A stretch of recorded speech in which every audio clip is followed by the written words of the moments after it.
আরজিকর কাণ্ডে বিচার এবং মুখ্যমন্ত্রীর পদত্যাগ দাবিতে মঙ্গলবার নবান্ন অভিযানের ডাক দিয়েছে পশ্চিমবঙ্গ ছাত্র সমাজ নামে একটি সংগঠন। নিজেদের অরাজনৈতিক বলে দাবি করে সমাজের সমস্ত ক্ষেত্রের মানুষকে যোগদানের আহ্বান জানিয়েছে। ইতিমধ্যে রাজ্যের শাসক দলের পক্ষ থেকে এই অভিযানের পিছনে বিরোধী রাজনৈতিক দলের মদতের অভিযোগ করা হয়েছে। অশান্তি সৃষ্টির জন্য এই অভিযান বলে জানিয়েছে পুলিশও। এই নিয়ে মুখ খুলল ছাত্র সমাজ সংগঠনের সদস্যরা। নিজেদের ফের অরাজনৈতিক বলে দাবি করেছেন তারা। আমাদের রাজ্যের যে কোনো রাজনৈতিক দলের যারা রাজ্যস্তরীয় নেতৃত্ব আছে তারা যেন করজোড়ে নিবেদন করছি আগামী দিন যে আমাদের ছাত্র সমাজের আন্দোলন হতে চলেছে তাতে যেন অগ্রভাগে একদমই এখানে অংশগ্রহণ না করে এবং এটিকে রাজনৈতিক একখানা রং দেওয়ার থেকে বিরত থাকে। ছাত্র সমাজের এই দাবি মানতে রাজি নয় পুলিশ। নবান্ন অভিযানের রূপরেখা নিয়ে একটি রাজনৈতিক দলের নেতার সঙ্গে সংগঠনের প্রতিনিধিদের বৈঠক হয়েছে বলে দাবি করা হয়েছে। শহরের একটি হোটেলে এই বৈঠক হয়েছে বলে জানানো হয়েছে। অভিযান রুখতে পুলিশ প্রশাসন যে তৎপর দেওয়া হয়েছে বার্তা।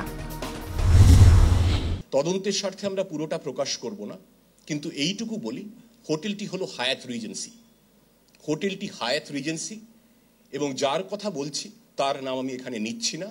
তিনি পশ্চিমবঙ্গ ছাত্র সমাজের অন্যতম আহ্বায়ক। প্রেস বিবৃতিও অনেক দিচ্ছেন, আমরা তার নাম নিচ্ছি না।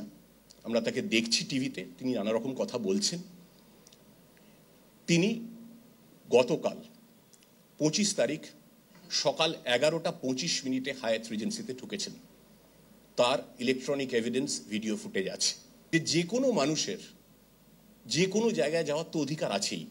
কেউ 5 তারা হোটেল, 7 তারা হোটেল, যেখানে খুশি যেতেই পারেন, যে কোনো কারোর সঙ্গে দেখাই করতে পারেন, তাতে কোনো সমস্যা নেই। সমস্যা হলো এই যে যার সঙ্গে দেখা করতে গিয়েছিলেন এই আহ্বায়ক, তিনি ওনার সঙ্গে তার কোনো পরিচিত নয়, তিনি আত্মীয় নন।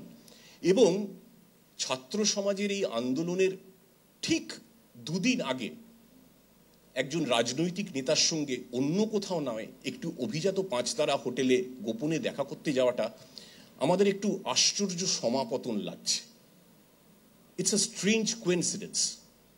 আমরা বুঝতে পারছি না যে কি রহস্য ছিল, কেন গিয়েছিলেন, কি করতে গিয়েছিলেন, হঠাৎ এই আন্দোলনের আগের দিনই যাওয়ার দরকার পড়লো কেন, এবং অন্য কোথাও দেখা না করে একজন ছাত্র সাধারণ ঘরের বলে যিনি দাবি করছেন তিনি 5 তারা হোটেলে গোপনে গিয়ে একজন রাজনৈতিক নেতার সঙ্গে বৈঠক করছেন।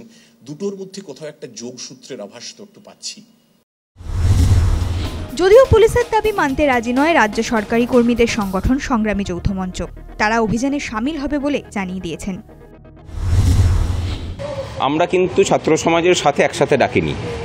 সংগ্রামী যৌথ মঞ্চ, তার সাথে চাকরি প্রার্থীদের 9টি মঞ্চ এবং আদিবাসীদের 2টি সংগঠন, আমরা পৃথকভাবে মোট 12টা মঞ্চ মিলে আমরা পৃথকভাবে ডাক দিয়েছি।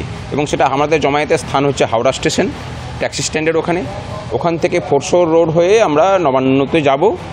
আমরা কালকে বিকাল 1টা থেকে রাত 8টা পর্যন্ত আমরা অনুমতি চেয়েছি। নবান্ন বাস স্ট্যান্ডের ওখানেই আমাদের মঞ্চ করে সভা হবে, এটাও আমরা অনুমতির মধ্যে বলে দিয়েছি। এবং গতকাল 27শে আগস্টের নবান্ন অভিযান নিয়ে ইতিমধ্যে চড়ছে উত্তেজনার পারদ। পরিস্থিতি কোন দিকে এগোয় এখন সেটাই দেখার। News time.